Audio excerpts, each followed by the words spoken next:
नमस्कार। YouTube channel maths era and civil engineering by R P. Vyas से मैं R P. Vyas diploma first year second semester के उन सभी स्टूडेंट्स का हार्दिक स्वागत करता हूं जिनको इंजीनियरिंग मैकेनिक्स यानी कि कोड 2005 में चैप्टर 2 जो है इक्विलिब्रियम यानी कि साम्यावस्था उसकी अच्छी तैयारी करनी है। देखिए, ये मेरा इस चैप्टर नंबर 2, ये हम कह सकते हैं कि यूनिट 2 जो कि है इक्विलिब्रियम, इसमें ये 5वां वीडियो है। मैं आपको थोड़ा संक्षेप में बता दूं कि जो पिछले 4 वीडियो थे उसमें मैंने क्या क्या आपके लिए प्रस्तुत किया था।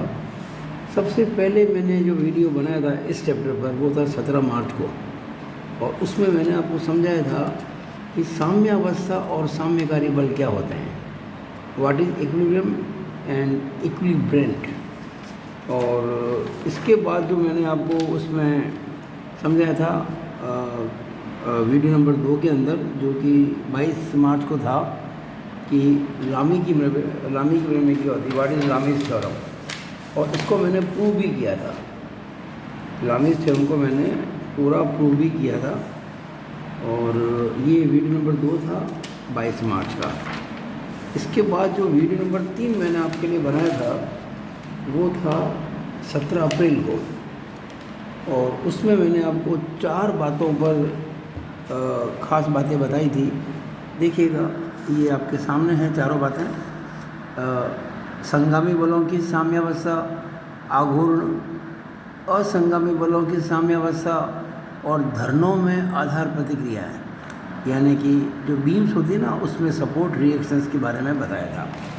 और मैंने इस पर काफ़ी सारे क्वेश्चंस आपके लिए प्रस्तुत किए थे, कुछ क्वेश्चन मैंने सॉल्व भी किए थे। ये था मेरा वीडियो नंबर 3। और वीडियो नंबर जो 4 था उसमें मैंने एक स्टूडेंट की प्रॉब्लम सॉल्व की थी। वो ये थी, ये आपके सामने है, ये question number 14 page 78 book number 2 यानी एनके वाले। एक समान पहिए का व्यास 40 सेंटीमीटर है जो 10 सेंटीमीटर मोटे आयताकार ब्लॉक पर रखा हुआ है। इस तरह से कोई एक प्रश्न था जिसको मैंने पूरा हल किया था। 17/4 के बाद में अब जाके 3 मई को आपके लिए वीडियो नंबर 5 लेके आया हूँ। थोड़ा सा क्रम टूट गया है, लेकिन अब ये क्रम बराबर जारी रहेगा, तो आप अगर मेरी वीडियो बराबर देखेंगे तो लाभ होगा। अच्छा, मैं जो कुछ भी क्वेश्चन, देखिए मैकेनिक्स पढ़ाना मैथ्स पढ़ाने से कुछ अलग है। मैथमेटिक्स में तो हम आराम से सवाल सीधे सीधे कर सकते हैं, कोई ज़्यादा समस्या नहीं आती है। मैकेनिक्स में सवाल की वैरायटी बहुत ज़्यादा होती है, तो हमको पहले से सॉल्व करके रखना पड़ता है। एट द स्पॉट सॉल्व करने में टाइम बहुत लगता है, तो वो पॉसिबल नहीं होता है। इसलिए मैंने पहले से आप लोगों के लिए तैयारी कर रखी है। ये जो मैंने टिक लगाए हैं ये क्वेश्चन सॉल्व किए हुए हैं, और 1, 2 और ये 3, और बाकी जो है मैंने जो लिखे हुए हैं वो आपको सॉल्व करना है इनके आधार पर। अच्छा, मेरे जितने वीडियोस बनाए मैंने मैकेनिक्स में वो सारे इसी प्रकार से हैं। कुछ प्रश्न मैंने किए हैं, बाकी मैंने आपको छांट के दिए कि आपको करना। अगर आप मेरे साथ साथ इसी प्रकार से पढ़ाई करेंगे तो निस्संदेह आपको बहुत ज़्यादा लाभ होने वाला है। इस बात को आप ध्यान में रखें। तो आज का वीडियो मैं शुरू करता हूँ। ये लामी की प्रमेय पर आधारित है, और बहुत कॉमन से क्वेश्चन एग्ज़ाम में पूछे जाते हैं जो मैं आपके लिए लेके आया हूँ। देखिए, इसमें बुक 1 में 1, 2, 3, 4, 5, 6 प्रश्न मैंने लिए हैं। Example 2 page 49, example 3 page 50, example 4 page 51, question 3 page 65, question 7 page 67 और क्वेश्चन 8 पेज 67। ये दोनों मैंने सॉल्व किए इस वीडियो में। और बुक 2 जो है इनकी वाली, उसमें एग्जाम्पल 1 पेज 56, एग्जाम्पल 2 पेज 57। ये बहुत इंपॉर्टेंट क्वेश्चन है, 2 स्टार लगाया मैंने। और क्वेश्चन 15 पेज 78, ये एग्जाम्पल 2 मैंने सॉल्व किया है। किताब में आपको शायद समझ में नहीं आएगा, तो मैंने इसको अपने हिसाब से सॉल्व किया समझाने के लिए। तो देखिएगा, पहले अपन ये क्वेश्चन नंबर 7 पेज 67 बुक 1 करते हैं। क्वेश्चन पढ़ता हूँ फिर मैं सीधे सॉल्व करता हूँ। देखिए, 5 मीटर और 12 मीटर लंबी 2 रस्सियाँ हैं, उनके द्वारा 130 न्यूटन का भार लटकाया हुआ है। रस्सियों का एक एक सिरा भार से बंधा हुआ है, जबकि ऊपरी सिरे क्षैतिज समतल में यानी कि हॉरिजॉन्टल प्लेन में लगी 2 खूंटियों जिनमें आपस में दूरी 13 मीटर है से बंधी हुई है। दोनों रस्सियों में तनाव यानी कि टेंसाइल फोर्स याद करो। देखिए ये मैं आपको समझा रहा हूँ, आप ध्यान से देखें। ये ओ ए और ओ बी दो रस्सियाँ हैं, 2 स्ट्रिंग्स, और ये जो ए और बी आप देख रहे हैं ये 2 खूंटियाँ हैं जहाँ से रस्सियाँ बंधी हुई है, और इनके बीच की दूरी 13 मीटर है। ये 5 मीटर है, ये 12 मीटर है। ऐसे प्रश्न जब कभी होते हैं तो आपको पहले इस बात की तसल्ली कर लेनी चाहिए कि क्या ये समकोण त्रिभुज तो नहीं है, क्या ये राइट एंगल ट्रायंगल तो नहीं है। तो आपको पता है कि किसी समकोण त्रिभुज में कर्ण का वर्ग अन्य 2 भुजाओं के वर्गों के योग के बराबर होता है। इसका उल्टा हम यूँ भी कह सकते हैं कि if square of one side is equal to sum of the squares of the other 2 sides, then the triangle will be right angle and the longest side will be hypotenuse। यानी अगर किसी त्रिभुज में एक भुजा का वर्ग अन्य 2 भुजाओं के वर्गों के योग के बराबर हो तो वो त्रिभुज समकोण त्रिभुज होता है, और तो सबसे बड़ी भुजा वो कर्ण होती है, उसके सामने का कोण समकोण होता है। तब आप ध्यान से देखें, ये 5, ये 12, ये 13, 5, 12, 13। मैंने क्या किया, 5 स्क्वायर किया, उसमें 12 स्क्वायर जोड़ा और बराबर 13 स्क्वायर किया और चेक किया ये सही है कि नहीं है, लिखा मैंने।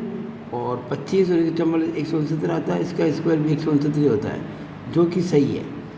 इसका मतलब ट्राइंगल ओ ए बी समकोण त्रिभुज है, यानी जो ट्राइंगल है ना ये ओ ए बी त्रिभुज, it is a right angle triangle. और सबसे बड़ी कौन साइड इसके अंदर, 13 मीटर। इसके सामने एंगल कौन सा हो गया, 90। अब मैंने एक लाइन खींची हॉरिजॉन्टल ओ से होती हुई इसके पैरेलल, और इस एंगल को मैंने अल्फा मान लिया, इस एंगल को मैंने थीटा मान लिया। अब चूंकि ये लाइन इसके पैरेलल है, इसके ट्रांसवर्सल है, तो इसका मतलब ये हो गया एकांतर कोण, ऑर्डिनेट एंगल। इसी तरह से ये एंगल इसके बराबर हो गया, यानी ये अल्फा है तो ये भी अल्फा हो गया एकांतर कोण, और ये थीटा है तो थीटा हो गया एकांतर कोण, और ये 90 है ही। अब देखिए इस ओ बिंदु पर, अच्छा ये जो पहली रस्सी है ना ओ ए, इसमें मैंने टेंशन मान लिया T1, और जो दूसरी रस्सी है ओ बी, इसमें टेंशन मान लिया T2। ध्यान दीजिएगा, इस प्रकार के प्रश्नों में सुंदर चित्र का बनना बहुत आवश्यक है। बिना चित्र के आप सवाल करने की कल्पना भी नहीं कर सकते, तो चित्र की प्रैक्टिस आपको करनी होगी। तो ये T1, ये T2 और ये 130 न्यूटन का जो भार लटक रहा है इन दोनों रस्सियों से। अब किसी बिंदु पर जब 3 बल साम्यावस्था में हों तो हम कह सकते हैं कि लामी के प्रमेय का प्रयोग हम कर सकते हैं। और इस बिंदु O पर 3 बल हैं, T1, T2 और 130 न्यूटन, जो कि साम्यावस्था में है, क्योंकि रस्सी लटक रही है, कोई टूट तो नहीं रही है, बिल्कुल इक्विलिब्रियम में बैलेंस बना हुआ है। लिखा O पर 3 बल T1, T2, 130 न्यूटन साम्यावस्था में है। 3 forces T1, T2 and 130 Newton are in equilibrium at point O, hence from Lami's theorem। अब लामी के प्रमेय क्या कहती है, प्रत्येक बल अन्य 2 बलों के बीच के कोण की साइन का समानुपाती होता है। Each force is proportional to the angle of the each force is proportional to sine of the angle between the other 2 forces। तो देखिए जब मैं ये फोर्स लूँगा T1 तो T1 को भूल जाओ, अब ये बचे T2 और 130, इनके बीच का एंगल, ये एंगल पूरा, ये तो 90 है और ये अल्फा है, तो बताओ ये कितना हो गया, 90 प्लस अल्फा। तो T1 upon sine 90 plus alpha, T1 upon sine 90 plus alpha is equal to, अब हमने ये T2 लिया तो T2 upon sine 90 plus theta, तो देखिएगा T2 upon sine 90 plus theta is equal to, फिर हमने 130 लिया, ये लिया तो इसको भूल जाओ, बाकी ये दोनों के बीच का एंगल 90 डिग्री आपको पता है, हम पहले ही कह चुके हैं, तो साइन 90 हो गया। अब देखिए, अब जानते हैं कि साइन 90 प्लस थीटा या साइन 90 प्लस अल्फा होता है, कॉस अल्फा होता है, तो साइन 90 प्लस अल्फा कितना हो गया, कॉस अल्फा। ये साइन 90 प्लस थीटा क्या हो गया, कॉस थीटा, और साइन 90 तो 1 होता ही है। इसका मतलब हम जब इसको इसके ये जो है ना इसके बराबर करेंगे तो T1 इज इक्वल टू 130/1 यानी कि 130 into cos alpha, and T2 is equal to 130/1 यानी कि 130 इंटू कॉस थीटा। अब हमें कॉस अल्फा और कॉस थीटा के मान रखने और आंसर मिल जाना है। अब कॉस थीटा कॉस अल्फा तो बड़ा आसान है। अरे भाई, ये आपका राइट एंगल ट्राइंगल है, समकोण त्रिभुज है। अगर मैं इस एंगल को मानूँ एक्यूट एंगल जो कि है, तो जिस कोण को आप मानते हैं ना, उसके सामने क्या होता है? परपेंडिकुलर, लंब। राइट एंगल के सामने क्या होता है? कर्ण, हाइपोटेन्यूस, बचा हुआ बेस। तो इसके अंदर ये 12 तो बेस है और 13 हाइपोटेन्यूस है, तो कॉस अल्फा कितना हो जाएगा? 12/13। इसी तरह से कॉस थीटा कितना हो जाएगा? 5/13। तो कॉस थीटा हो गया 5/13 और कॉस अल्फा हो गया 12/13। ये मैंने यहाँ लिखा हुआ है, ठीक है ना? ये ध्यान दीजिएगा, ये मैंने यहाँ पे लिखा हुआ है यहाँ पे। तो ना लिखा नहीं, शायद लिखना भूल गया मैं, सीधा मैंने यहाँ वैल्यू लिख दी है।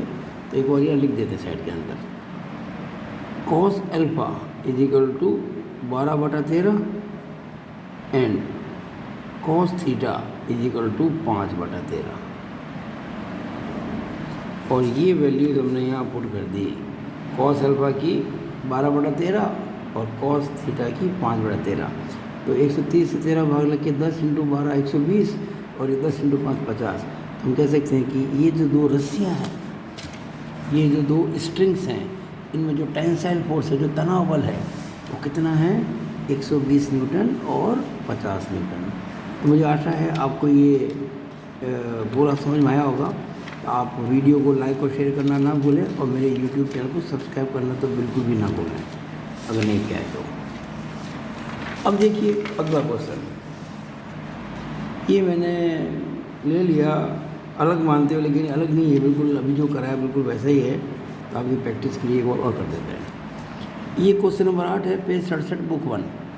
2 मीटर व 1.5 मीटर लंबी दो रस्सियाँ छत में लगी दो खूंटियों से बंधी हुई है। 2 strings 2 metre and 1.5 metre length are tied with 2 pegs at roof. खूंटियों में दूरी 2.5 मीटर है। दोनों रस्सियों के निचले सिरे 300 न्यूटन के भार से बंधे हुए हैं। यदि 300 न्यूटन का भार लटक रहा हो तो दोनों रस्सियों में तनाव बढ़ गया। तो सेम क्वेश्चन है, एग्जैक्टली वैसे ही सेम है, एग्जैक्टली वैसे ही है। देखिएगा, ये मैंने इसको किया हुआ वही क्वेश्चन है, थोड़ा डाटा चेंज है बस यहाँ ये 2 मीटर है, ये 1.5 मीटर है और ये 2.5 मीटर है। तो पहले तो आपको ये काम करना है कि चेक करना है कि राइट एंगल ट्राइंगल तो नहीं है। तो देखिए मैंने किया 2 का स्क्वायर प्लस 1.5 का स्क्वायर बराबर 2.5 का स्क्वायर किया। 2 स्क्वायर प्लस 1.5 स्क्वायर बराबर 2.5 स्क्वायर। तो 2 का स्क्वायर 4 होता है, 1.5 का 2.25 होता है, तो 6.25 हो गया, और 2.5 का स्क्वायर 6.25 होता है, तो बराबर हो गया। इसका मतलब कि इस ट्राइंगल में सबसे बड़ी साइड का स्क्वायर बाकी की 2 साइड्स के स्क्वायर की सम के बराबर है, इसलिए ये ट्राइंगल राइट एंगल है, यानी ये 90 डिग्री है। वो बिल्कुल पहले क्वेश्चन था, हमने इसको अल्फा और थीटा मान लिया। अब मैं इसको क्वेश्चन को नहीं करूँगा क्योंकि एग्जैक्टली वैसे ही क्वेश्चन है, केवल ये डाटा थोड़े से बदले हुए हैं। इस बार आपके कॉस थीटा की वैल्यू आ जाएगी 0.8, कॉस अल्फा आ जाएगा 0.6, और वही एग्जैक्टली पहले जैसे किया था वैसे करेंगे। तो T1 आ जाएगा 180 न्यूटन और T2 आ जाएगा 240 न्यूटन। मुझे आशा है कि आप इसको कर लेंगे। नाउ इस वीडियो का लास्ट क्वेश्चन, ये बहुत इम्पोर्टेंट है, इसको आप प्रैक्टिस कर लें। किताब में आपको समझ में नहीं आएगा, सीधा कर दिया है कि मैं इसको ढंग से समझा के कर रहा हूँ। इसके पीछे बहुत बड़ी ज्योमेट्री है। देखिए ये क्वेश्चन है, एग्जाम्पल 2 पेज 57 बुक 2। 10 न्यूटन के पिंड को, यानी एक बॉडी है 10 न्यूटन की, उसको 7 मीटर तथा 24 मीटर लंबी रस्सियों द्वारा लटकाया गया है। 2 रस्सियों से लटकाया है, लेकिन इस बार लटकाने का तरीका अलग है। पहले 2 क्वेश्चन जो किए थे ना, उसमें तो रस्सियों के जो एंड से उसको छत पे बांधा था, और छत होती है हॉरिजॉन्टल, लेकिन यहाँ ऐसा नहीं है। यहाँ क्या है कि जिन रस्सियों से बांधा गया है भार को, उनके जो 2 सिरे हैं वो एक रॉड से, जैसे रॉड है, इस रॉड से बंधी है, और रॉड हॉरिजॉन्टल नहीं है, रॉड खुद ऐसे तिरछी है, इस प्रकार तिरछी है। रॉड इस प्रकार की है, इस प्रकार की। अब एक रस्सी तो यूँ आ रही है और एक रस्सी यूँ आ रही है और यहाँ इसका भार लटक रहा है। अब ख़ास बात क्या है कि जहाँ भार लटक रहा है ना, जहाँ भार लटक रहा है उसकी अगर लाइन ऑफ एक्शन को पीछे बढ़ाएं तो वो एग्जैक्टली इस रॉड का मिड पॉइंट है। ये इसमें ख़ास बात है, इसलिए सवाल थोड़ा सा ये अलग ढंग का हो गया है। इसको समझाने में थोड़ा सा मुझे अलग से प्रयास करना पड़ेगा। तो 10 न्यूटन के पिंड को 7 मीटर तथा 24 मीटर लंबी रस्सियों द्वारा लटकाया गया है। इन रस्सियों के सिरे 25 मीटर लंबी छड़ के सिरों से बांधकर छड़ को इस प्रकार से रखा जाता है कि पिंड इसके मध्य बिंदु के नीचे रहे। रस्सियों में तनाव ज्ञात करो, फाइंड टेंशन इन स्ट्रिंग्स। ये क्वेश्चन है। अब ये क्वेश्चन आप देखेंगे तो मैंने आपके सामने फिगर बनाया। पहले तो देखिए ध्यान से, इस बार ये लाइन तिरछी है। ये कोई छत नहीं है, ये एक लकड़ी है कह दो इसको, या बहुत लंबा एक रोड कह दो। इस प्रकार से कितना लंबा, 25 मीटर लंबा, बहुत बड़ा है। और इसके एक एंड ए और दूसरा एंड बी है, उससे हमने ये 2 रस्सियाँ बांधी है, ए ओ बी ओ। ओ पर एक वजन लटकाया है 10 न्यूटन का। अब क्या बात इसमें कही जा रही है कि ये जो 10 न्यूटन की, अच्छा आप जानते हैं कि हमेशा कोई भी भार कार्य करता है तो वर्टिकली डाउनवर्ड होता है, ऊर्ध्वाधर नीचे की ओर होता है। तो अगर ये जो 10 न्यूटन का जो फोर्स लग रहा है यहाँ पे, इसको मैं पीछे बढ़ाऊँ, देखिए दसियाँ लग रहा है ना, अब इसकी लाइन ऑफ एक्शन को पीछे बढ़ाऊँ, ये पीछे बढ़ाया मैंने, तो जहाँ जाके मिलता है सी पॉइंट पर, वो ए बी का मध्य बिंदु है, मिड पॉइंट है, ऐसा कहा हुआ। यानी जैसे पूरा मान लीजिए 25 मीटर है तो ये 12.5 मीटर है, ये भी 12.5 मीटर है, ये चीज़ इसमें है। तो हमको पता करना है कि टेंशन कितना है। तो हमने माना कि इस रस्सी में टेंशन T1 है और इस रस्सी में टेंशन T2, ऐसा हमने मान लिया। अब इसमें भी एक ख़ास बात देखिए आप, अगर मैं 7 का स्क्वायर करूँ, 24 का स्क्वायर करूँ, उनको जोड़ूँ तो वो 25 के स्क्वायर के बराबर हो रहा है। चेक कर लो, 49 + 576 होता है 625, और 25 का स्क्वायर 625 से होता है, यानी 625 बराबर 625 आ गया। इसका मतलब ये भी एक राइट एंगल ट्राइंगल है, यानी ये एंगल 90 डिग्री हो गया। लेकिन प्रश्न में फ़र्क क्या है कि जो अभी हमने 2 क्वेश्चन किए थे उसमें जो लाइन थी ऊपर वाली, ये हॉरिजॉन्टल थी। देखिए मैं आपको बार बार इस चीज़ को कह रहा हूँ, वो लाइन देखिए आप, जो अभी हमने क्वेश्चन किए थे ना, ये देखिए इसमें ये लाइन हॉरिजॉन्टल थी, और यहाँ पर देखिए अगला क्वेश्चन किया इसमें भी लाइन हॉरिजॉन्टल थी, तो क्वेश्चन आसान बन गया था। पर इसके अंदर लाइन हॉरिजॉन्टल नहीं है, ये फ़र्क है इन 2 क्वेश्चन के अंदर। अब यहाँ पे एक किताब में तो क्या सीधा आंसर दे दिया, ये आएगा साइन थीटा कॉस थीटा, पर कैसे आया ये नहीं समझाया गया। मैं आपको इसकी थ्योरी समझाता हूँ। आपने क्लास 10th पढ़ी है, 9th पढ़ी है, इसमें थ्योरम पढ़ी, ज्योमेट्री के अंदर आपने पढ़ा होगा कि किसी राइट एंगल ट्राइंगल में, ये देखिए राइट एंगल ट्राइंगल है, किसी राइट एंगल ट्राइंगल में कर्ण का मध्य बिंदु यानी mid point of hypotenuse, mid point of hypotenuse, कर्ण का मध्य बिंदु तीनों शीर्षों से समान दूरी पर होता है। The mid point of hypotenuse of A right angle triangle is equidistant from all the 3 vertices of the triangle. ये रूल होता है, ये नियम है, प्रमेय है। इसका मतलब जो सी है मिड पॉइंट किसका, इस हाइपोटेनियस का, कर्ण का, वो सी बिंदु ए और बी से तो खैर बराबर दूरी पर है ही है क्योंकि मध्य बिंदु है, लेकिन ये बिंदु तीसरे पॉइंट ओ से भी बराबर दूरी पर होगा। यानी कि अगर ये 12.5 है, ये 12.5 है तो ये भी 12.5 होगा। ये चीज़ आपको समझ लेनी है, ये भी 12.5 ही होगा। अब हम इसको कैसे काम में लें, एक बहुत इम्पोर्टेंट चीज़ है जो समझानी पड़ेगी मुझे आपको। इसे कहते हैं कोसाइन रूल, ये बहुत काम आने वाला है। इसे कहते हैं कोसाइन रूल।